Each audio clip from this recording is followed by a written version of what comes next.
disser para Theo de manhã cedo, vamos para a casa do Senhor, e ele abrir aquele sorriso e cantar de alegria, deve ser uma realização para os pais isso aí, né? Bem, a última vez que o som deu problema também foi na minha aula, né? Então acho que o negócio funciona desse jeito comigo.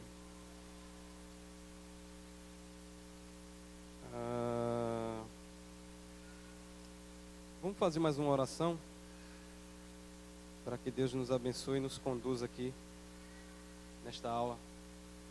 Senhor Jesus, que o Senhor se faça presente aqui em nosso meio, que o Senhor possa estar conduzindo essa aula, ensinando a mim e aos meus irmãos o temor do Senhor, a te obedecer, a viver, Senhor, de forma que realmente te agrada. Nos ensina, Senhor, a cada dia, Senhor, estar apaixonado pela tua obra, estar apaixonado por Jesus, te colocar como prioridade em nossos caminhos. Que o Senhor conduza essa igreja, que o Senhor nos traga sabedoria e abençoe, Senhor, nos dias de hoje. Nós te oramos em nome de Jesus. Amém. Bem, irmãos, hoje vamos dar continuidade à revista. É a terceira lição, intitulada de O Reino Inaugurado.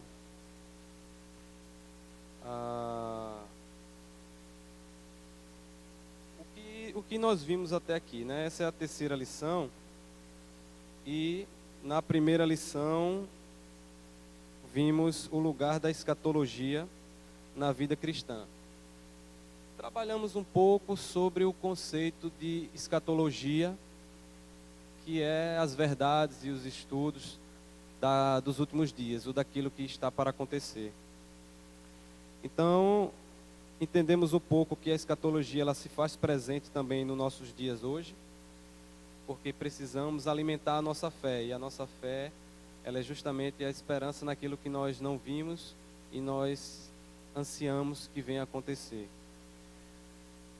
Vimos também que escatologia no Antigo Testamento e no Novo Testamento tem alguns pontos diferentes. No Antigo Testamento, observamos que existia uma esperança pela vinda do reino, pelo Messias, que seria o rei, o Salvador, e que iria redimir a Israel.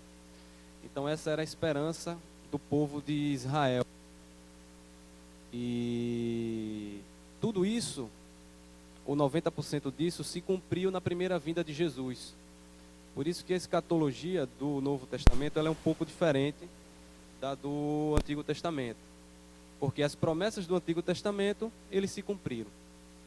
Só que em partes, não é?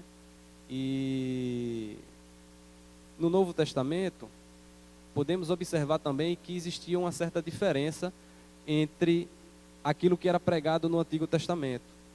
Ou seja, que na verdade o tempo em que as coisas aconteceriam não era de forma tão imediata, como ocorria na mensagem de Joel, de Daniel, de Ezequiel, de Isaías.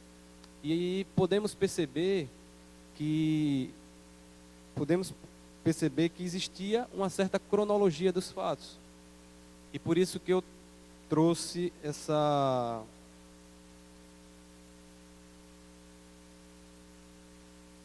eu tinha trazido essa figura para que a gente pudesse entender mais ou menos os três tempos, não é? Na qual a vida cristã ou a história está sendo contada. A primeira era até a vinda de Cristo, ou seja, Antigo Testamento. O período na qual estamos inseridos hoje, que seriam o que a gente chamou de os últimos dias, o capítulo de 24 de Mateus, e após a segunda vinda de Jesus, a era por vir. Então, mais ou menos, demos uma geral sobre o que era a escatologia do Velho e do Novo Testamento. Na segunda lição, que foi dada pelo pastor, falava sobre a agenda escatológica de Jesus. Ou seja, o tema principal dessa revista, que está baseado em Mateus 24, que foi um sermão chamado de sermão profético, onde Jesus tinha como objetivo preparar o seu povo para tudo aquilo que estava para acontecer. A mensagem de Mateus 24, ela não tem como objetivo traçar uma cronologia muito bem definida, ou seja, definir tempo para que as coisas venham a acontecer, mas sim de trazer uma mensagem de conforto para o povo, ou seja, os princípios das dores, a grande tribulação, a apostasia, tudo isso que vem a acontecer, ou seja, o crescimento, não é, também do mal, serve também de conforto para a vida do cristão, para que ele se prepare para esses dias. Porque no final de tudo, Jesus, aquele Jesus que ele estava vendo, também viria para redimir verdadeiramente o seu povo.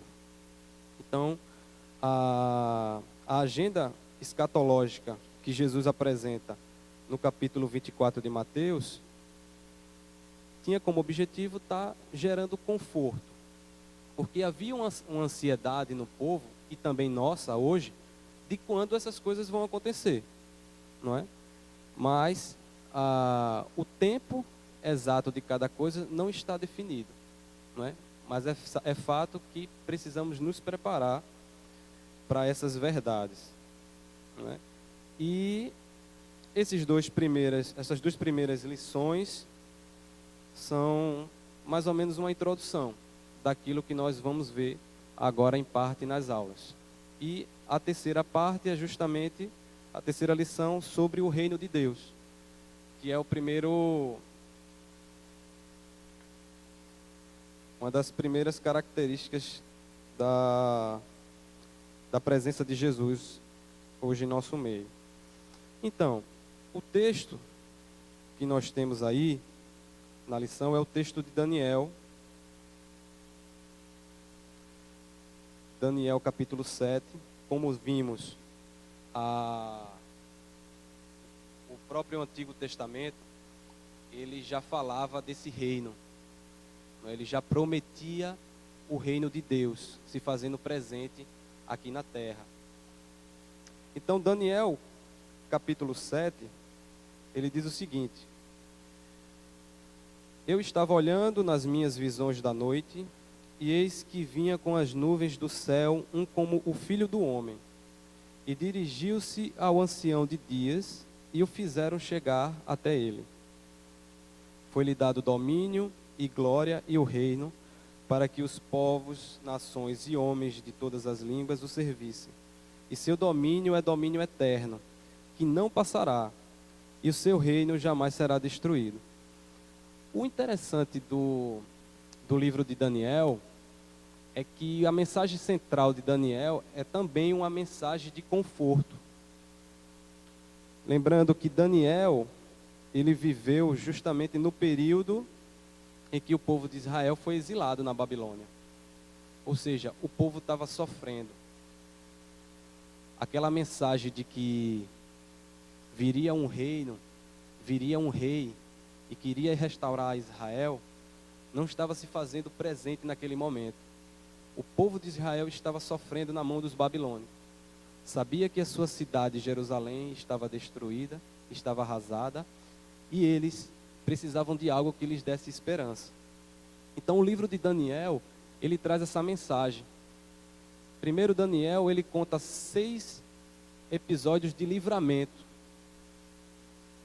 Os 6 primeiros capítulos traziam uma mensagem de livramento, ou seja, o livramento da cova dos leões, o livramento da fornalha.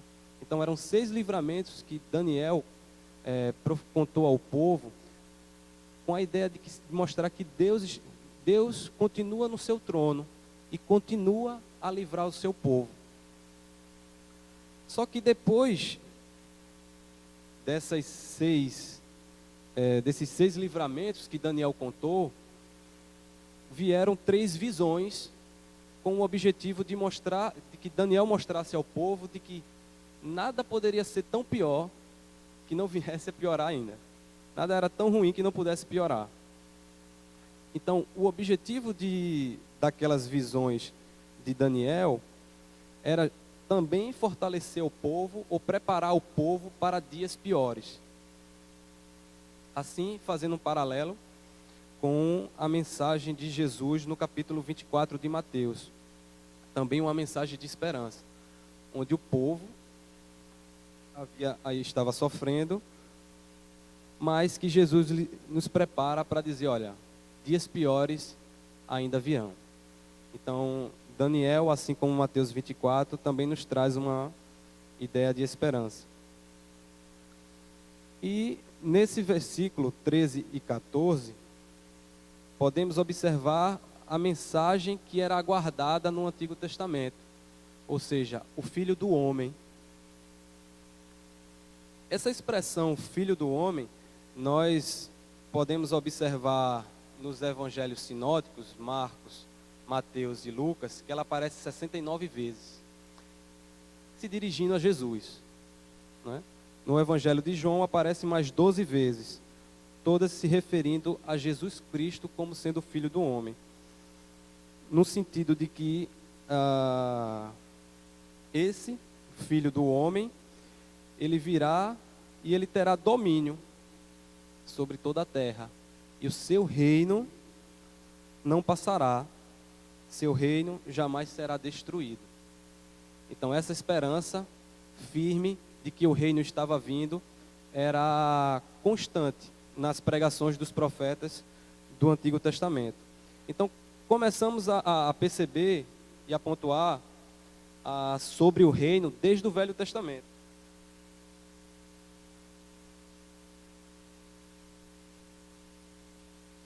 Quando eu comecei a dar uma lida nessa lição, eu achava que as coisas estavam bem tranquilas e bem organizadas, até perceber que a definição do reino de Deus não é tão simples assim. Não é uma coisa tão clara ou tão esclarecida como a gente imagina, né? E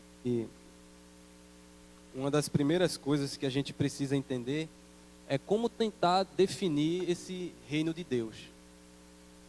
Porque a palavra reino, ela gera uma ideia de territorialidade, ideia de território.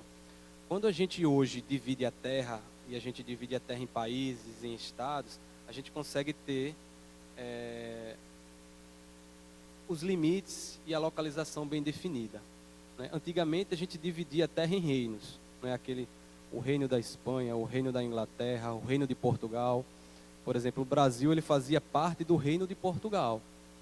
Tinha uma ideia de território, de localidade. Mas não é bem assim que a Bíblia nos apresenta o reino de Deus. A ideia no original significa reinado, ou seja, domínio de um rei. Sabemos que esse rei é Jesus e que o domínio desse rei, ele não é uma coisa limitada ou que a gente possa moldar ou definir muito bem na nossa mente. Mas a Bíblia, ela começa a nos apresentar alguns detalhes ou algumas características sobre esse reino. Uma delas está em Romanos, capítulo 14, onde Paulo, falando sobre esse reino, ele diz o seguinte: porque o reino de Deus não é comida e nem bebida, mas justiça e paz e alegria no Espírito Santo. De certa forma, é uma definição, mas ela não é totalmente abrangente. Ela não abrange o entendimento total do que é reino. Ele apenas define que não é algo palpável, como comida e como bebida, mas justiça, paz e alegria no Espírito Santo. Isso não nos define completamente a ideia de reino. Tem uma outra passagem de Jesus falando, sendo interrogado pelos fariseus, que diz o seguinte, Lucas 17: Interrogado pelos fariseus sobre quando viria o reino de Deus, Jesus lhes respondeu: Não vem o reino de Deus com visível aparência, nem dirão, ei-lo aqui ou lá está, porque o reino de Deus está dentro de vós. Ou seja, esse texto poderia nos levar uma ideia de que o reino de Deus, não é, seria a igreja visível. Porque nós que fazemos parte do reino de Deus, nós recebemos o Espírito Santo. E o reino de Deus, ele não é apenas a igreja. Porque de certa forma poderíamos ter o entendimento de que a igreja, ou seja, cada cristão, né, ele está inserido no reino. Mas se juntarmos todos os cristãos da terra, mesmo assim não conseguiríamos definir apenas um limite do reino. Porque o reino de Deus, Deus como rei, ele tem o domínio sobre toda a terra, sobre tudo o que acontece. Então, tudo está sob o seu controle, não é? Uma das situações que eu me deparei quando estava preparando essa lição era que eu precisava olhar para Deus como um ser verdadeiramente onisciente e onipotente. E que isso, em nós como criatura, não há uma definição, algo muito bem definido. Quando dizemos que Deus, Ele tudo pode e Ele tudo sabe, nós conseguimos compreender de que Ele tem o controle de todas as coisas.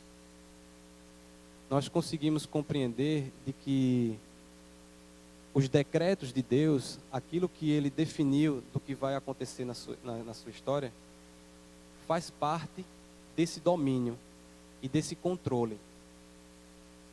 Em nós, a coisa não fica muito bem harmonizada.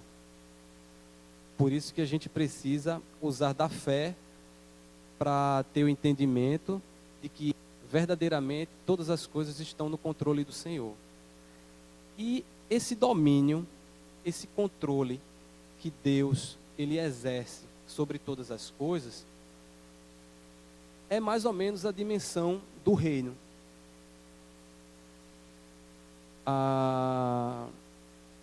Outra situação que eu também me deparei ao estudar sobre o reino de Deus é de que o reino de Deus, já que Deus ele tem o controle de todas as coisas e que ele produz, não é? Ele faz todas essas coisas que fazem parte do seu propósito acontecerem, não é? Me davam a sensação de que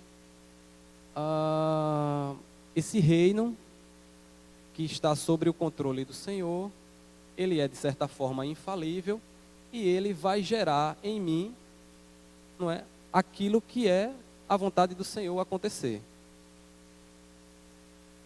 Certo. Só que existe um detalhe. Existe a vontade de Deus, que ela é expressa na Bíblia, que ela é boa, perfeita e agradável, mas nem sempre nós conseguimos produzir aquilo que verdadeiramente é da vontade de Deus. Ou seja, Deus, ele tem verdadeiro controle sobre todas as coisas e sobre os seus propósitos. Mas, devido a uma condição nossa de pecado, nós não conseguimos fazer tudo que seria da vontade de Deus. E aí entra nas nossas vidas um processo que nós conhecemos muito bem, que é um processo de santificação. Ou seja, nós, quando estamos nos nossos delitos e pecados e somos resgatados pelo Senhor, nós passamos a ter uma consciência nova. Algo que começa a nos nortear sobre as nossas decisões.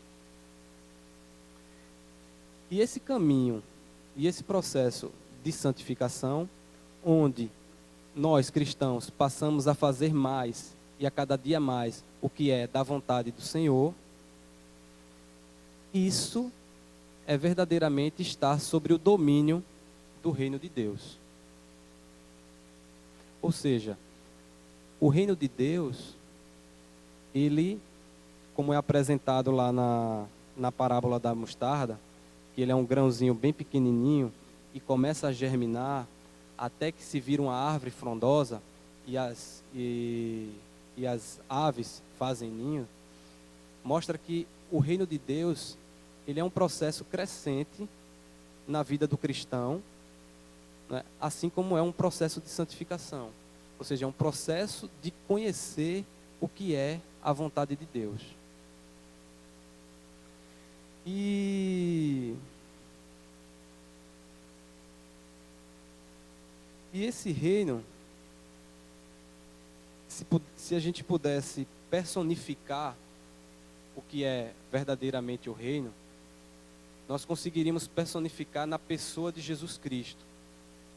Ou seja, Jesus Cristo é tudo aquilo, é toda a vontade de Deus para que um ser humano vivesse aqui na terra.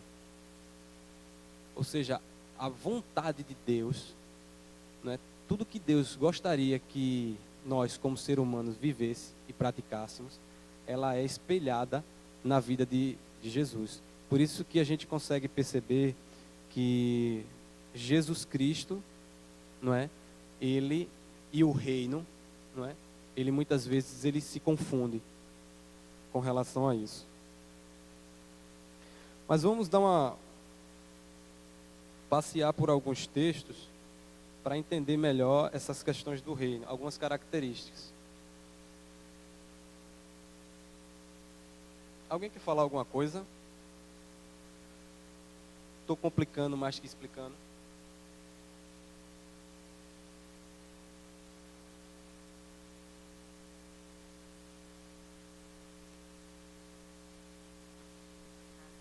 Está errado, é? Aquela musiquinha que a gente aprende. O reino de Deus está perto. O reino de Deus é para todos nós. Então está errada. Não está errado não. Não está errado não. Quando a gente ora ao Pai Nosso, o que é que a gente diz? Venha o teu reino. Não é isso? Então o reino de Deus, ele tem esses dois aspectos. Essa palavra, quando João, ele estava pregando lá, quando João estava pregando lá no deserto, ele dizia: arrependei-vos, porque está próximo o reino dos céus. Só que o interessante é que essa palavra usada aí no original, ela pode significar o reino já chegou ou o reino está para chegar. E aí eu volto àquilo que a gente começou a ver um pouco nas lições anteriores. Qual é a nossa situação atual? Nós, como os cristãos, nessa época, nós vivemos aquele conflito do que já aconteceu e do que ainda não aconteceu. Não é? Nós já estamos presentes no reino, mas esse reino ele ainda não se concretizou de forma completa. Então, muitos textos que nós podemos observar, ele traz a conotação de que o reino está para chegar e o reino já está presente. Esse outro texto, e aqui nós conseguimos perceber em 2 textos essa condição. O primeiro, em Mateus 12, ele diz, Jesus estava sendo confrontado pelos fariseus sobre a pregação do evangelho e a forma que ele expulsava os demônios e os demônios obedeciam. Então Jesus diz, ora, se porém eu expulso demônios pelo Espírito de Deus, certamente é chegado o reino de Deus sobre vós. Ou seja, dá a ideia de presente. Jesus está afirmando de que o reino já se faz presente. E, como eu estava falando, a oração do Pai Nosso, nós pedimos para que esse reino venha. Venha o teu reino. Ou seja, venha a completa e total vontade de Deus sobre nossa vida. É assim que nós oramos o Pai Nosso. Começamos a perceber que esse domínio do reino de Deus, ele é justamente essa vontade, não é, que Deus coloca em nossos corações de forma que possamos agradá-lo. E é por isso que a total vontade de Deus para nós, ela é personificada na pessoa de Jesus Cristo. É nela que tudo está de forma completa. É por isso que Jesus Cristo, ele é o exemplo maior do que é o reino.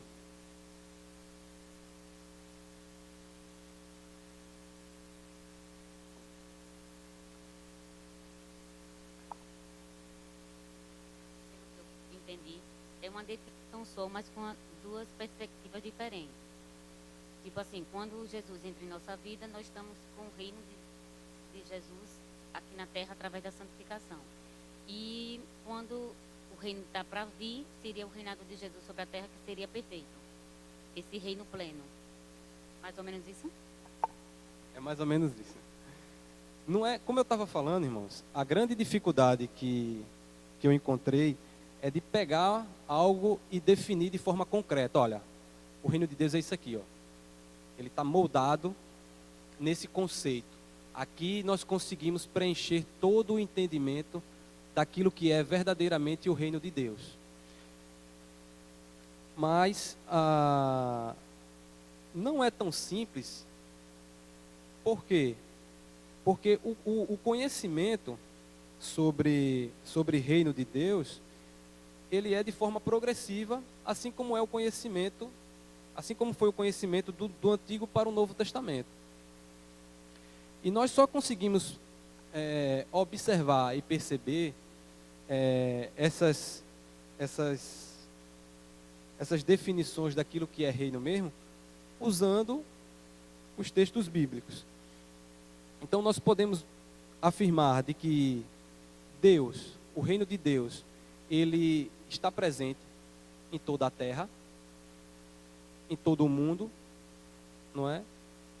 Só que ele não é algo que você consegue definir os parâmetros, mas você consegue perceber e senti-lo, e ter algumas características do que verdadeiramente é o reino de Deus. E o exemplo maior disso é como estamos falando de Jesus, não é? Ele como sendo a personificação desse reino, do que é o reino. Mas vamos caminhar, que tem mais algumas características para a gente perceber.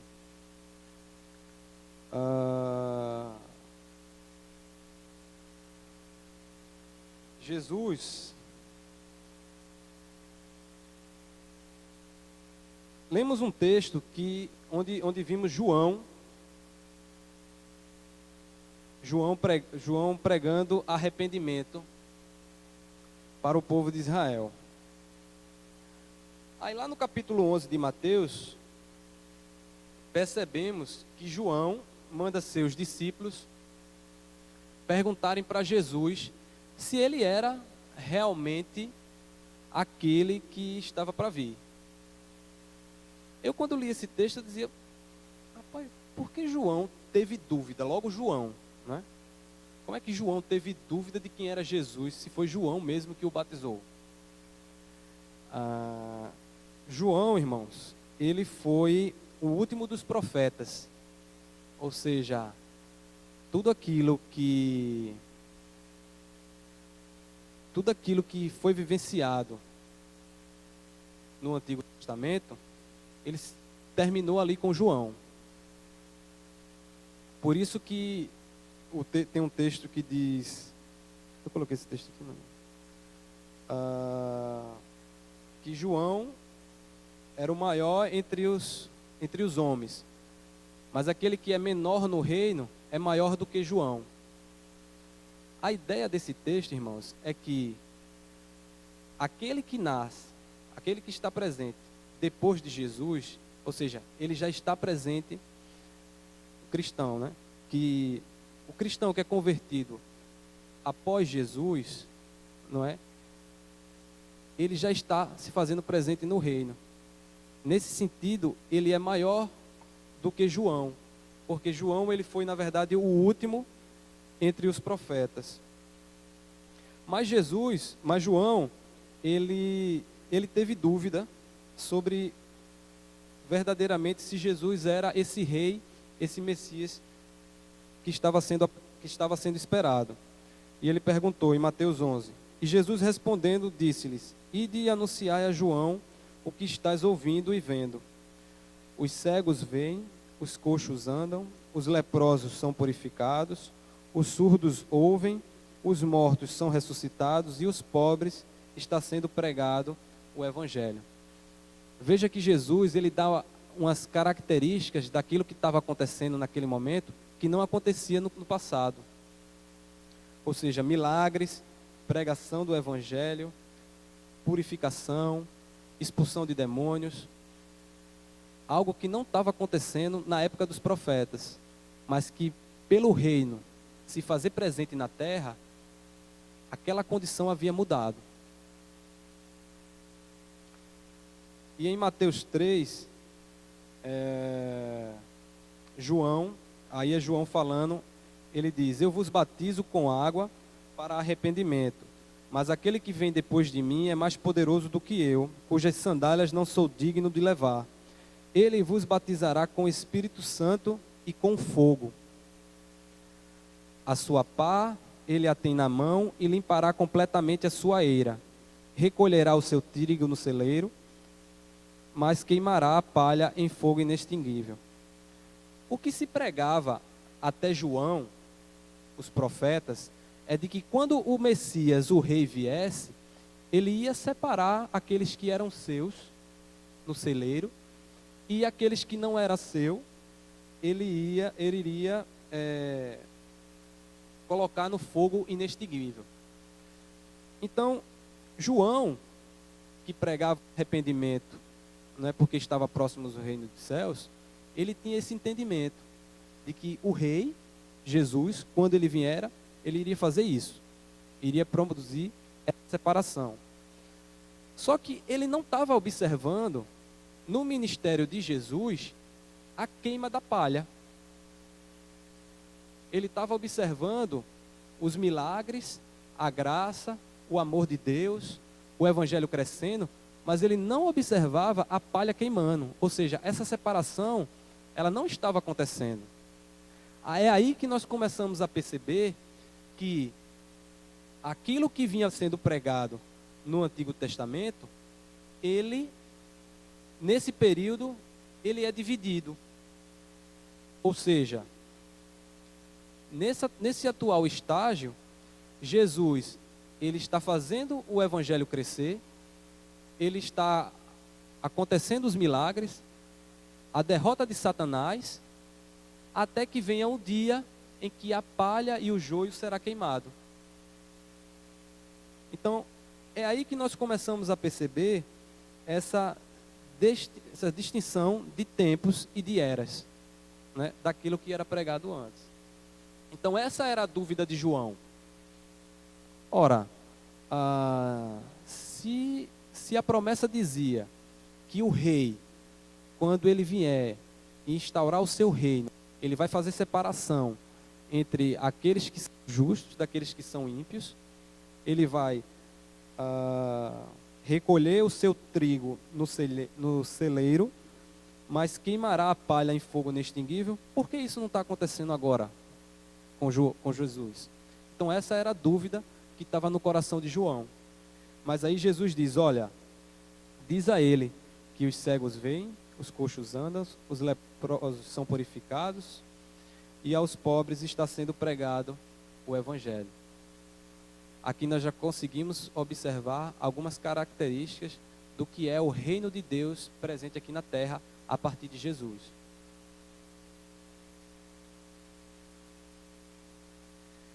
Hoje eu resolvi fazer um pouco diferente. Da outra vez eu tentei compartilhar com os irmãos para a gente estar abrindo a Bíblia e estar lendo alguns textos. Hoje eu resolvi colocar os textos, né, para que pudesse ficar e os irmãos pudessem estar acompanhando. Uma hora eu consigo chegar ao meio termo aí e consigo melhorar isso. Então, Jesus verdadeiramente, como rei, ele vem para fazer essa divisão. Ele vem para redimir o seu povo, salvá-lo, né, perdoar os seus pecados, e vem para também fazer justiça, ou trazer juízo, melhor dizendo, sobre aqueles que não fazem parte do seu povo. Nesse primeiro momento, o propósito primeiro do reino é salvação. Por isso que Jesus ele não está queimando a palha. E isso a gente observa lá em João 3, ele diz o seguinte: porque Deus amou ao mundo de tal maneira que deu seu Filho unigênito, para que todo o que nele crê não pereça, mas tenha a vida eterna. Portanto, Deus enviou o seu Filho ao mundo, não para que julgasse o mundo, mas para que o mundo fosse salvo por ele.